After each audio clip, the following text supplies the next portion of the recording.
আসসালামু আলাইকুম। আমি হাকিম মানিকুজ্জামান।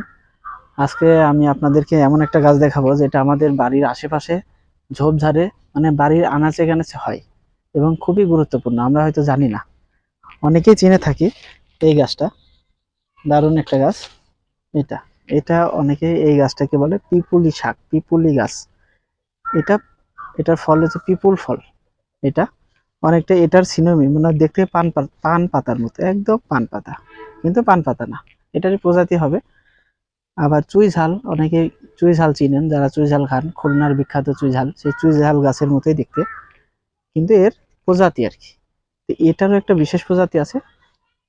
এটা পিপুলি শাক। এটা শাক করে খাওয়া যায়। এটার কাজ হচ্ছে, এটা যাদের আর্থ্রাইটিস জনিত প্রবলেম আর কি, রিমোটিজম পেন, যাদের যাদের হাত পা প্রচন্ড ব্যথা, মেজমেজ করে, চাবায় কামড়ায় আর কি, এক কথায় পায়ে রাত্রে ঘুমাতে পারে না, পায়ে প্রচুর চাবায়, এই শাকটা নিয়মিত যদি কেউ খায় তাহলে তার চাবানো কামড়ানো ব্যথা এটা সেরে যাবে। আবার যদি কেউ মেডিসিনাল মতো খায়, যেমন এটা হচ্ছে প্রতিদিন রস করে, মানে 1 কাপ পরিমাণ রস করে যদি নিয়মিত কেউ খায়, 15 দিন 20 দিন, তাতেও সেই ব্যথা কামড়ানো সেরে যাবে আর কি। তো আমরা অবশ্যই এই পিপুলি শাক এটা সবাই খেতে পারি এবং আমাদের বাড়ির আশেপাশেই হয়ে থাকে। আমরা এটাকে একটু গুরুত্ব সহকারে মেডিসিনাল হার্বস হিসাবে আমরা দেখতে পারি। তো আজ এ পর্যন্তই।